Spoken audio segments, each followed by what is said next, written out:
एक घना और पुराना कब्रिस्तान जहां सदियों की कहानियां पत्थरों के नीचे दफन थीं।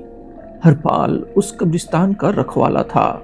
अपनी लाठी के सहारे हर रात उसकी खामोशी को चीरता हुआ घूमता था।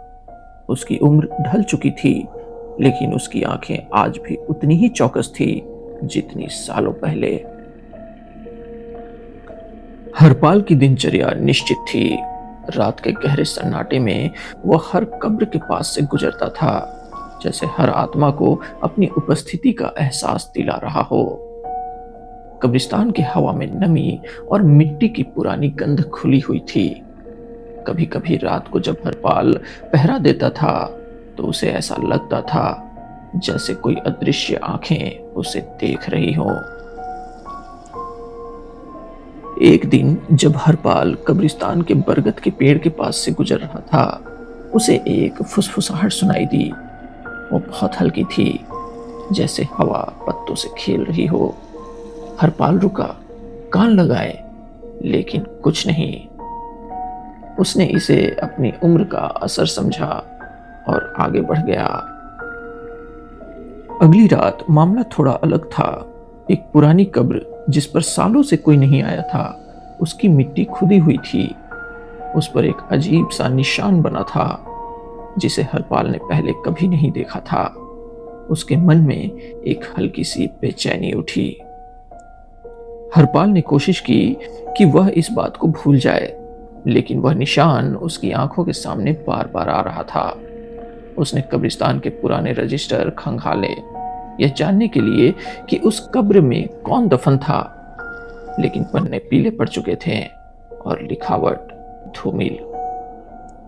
अब फुसफुसाहटें साफ सुनाई देने लगी थीं और कभी-कभी उसे दूर एक धुंधली आकृति भी दिख जाती थी। वह आकृति हवा में तैरती, फिर अचानक गायब हो जाती। हरपाल को लगा कि कब्रिस्तान की खामोशी अब चीखने लगी है। हरपाल को अब ये यकीन हो गया था कि ये सिर्फ उसका वहम नहीं है। कोई आत्मा बेचैन थी और वो कुछ कहना चाहती थी। उसे याद आया बचपन में सुनी कहानियां, उन आत्माओं के बारे में जो न्याय की तलाश में भटकती हैं। उसी दौरान शहर से आई युवा पत्रकार रिया कब्रिस्तान से जुड़ी पुरानी लोक कथाओं पर एक रिपोर्ट तैयार कर रही थी। उसने हरपाल के बारे में सुना और वो उससे मिलने चली आई। शुरू में वो हरपाल को लेकर थोड़ी संशय में थी। रिया ने हरपाल की बातें सुनी और उसकी आंखों में सच्चाई दिखी। हरपाल उसे रात में कब्रिस्तान के उस हिस्से में ले गया जहां उसे सबसे ज्यादा हलचल महसूस हुई थी। रिया ने भी वहां एक ठंडी हवा का झोंका महसूस किया और एक पल के लिए उसे ऐसा लगा जैसे कोई उसके पास से गुजरा हो। अब रिया का संशय टूट गया था। हरपाल और रिया ने मिलकर कब्रिस्तान के एक ऐसे हिस्से की खोज की जो पूरी तरह से झाड़ियों और घास से ढकी हुई थी। यह कब्रिस्तान का सबसे पुराना और भुलाया हुआ कोना था, जहां कब्रें लगभग जमीन में समा चुकी थीं। वहां उन्हें एक छोटी बिना नाम की कब्र मिली। उस पर कोई पत्थर नहीं था, बस एक लकड़ी का टुकड़ा गड़ा था जो अब लगभग सड़ चुका था। उस कब्र के पास उन्हें वही अजीब निशान दिखा जो हरपाल ने पहले देखा था। मिट्टी हटाने पर उन्हें एक छोटी सी धातु की पेटी मिली। उसमें एक पुरानी चिट्ठी थी जिसमें एक युवा लड़की की कहानी लिखी थी, जिसे धोखे से मार दिया गया था और बिना नाम के ही दफना दिया गया था। उसकी आत्मा अब न्याय की तलाश में भटक रही थी। चिट्ठी पढ़ते ही कब्रिस्तान में एक हल्की रोशनी हुई और उस लड़की की आत्मा सामने आ गई। वो उदास थी, लेकिन वो किसी को नुकसान नहीं पहुंचा रही थी। उसे बस शांति की तलाश थी। उसकी आंखों में सदियों का इंतजार था। हरपाल और रिया ये समझ गए कि आत्मा को सिर्फ न्याय नहीं, बल्कि पहचान और सम्मान भी चाहिए था।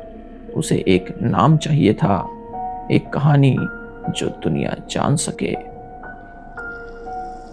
उन्होंने उस लड़की का नाम चिट्ठी से निकाला, अंशिका। हरपाल ने उस कब्र पर एक नया सुंदर पत्थर लगवाया जिस पर अंशिका का नाम लिखा हुआ था और उसकी कहानी भी। रिया ने अपनी रिपोर्ट में अंशिका की कहानी छापी और उसे दुनिया तक पहुंचाया। उस रात के बाद कब्रिस्तान की शांति लौट आई, फुसफुसाहटें बंद हो गई और धुंधली आकृतियां गायब। हरपाल अब भी कब्रिस्तान का रखवाला था, लेकिन अब वो अकेला नहीं था। अंशिका की आत्मा को शांति मिल चुकी थी और हरपाल को एक नई पहचान, एक रक्षक की, जिसने एक भूली हुई आत्मा को घर दिलाया था। तो दोस्तों, आपको हमारी ये कहानी कैसी लगी कमेंट में ज़रूर बताएं और हमारे चैनल को गुमनामी से बचाने के लिए इस वीडियो को लाइक और चैनल को सब्सक्राइब ज़रूर कर दें। मैं हूँ आपका स्टोरी टेलर आशीष। मिलते हैं अपनी अगली कहानी में, तब तक के लिए धन्यवाद।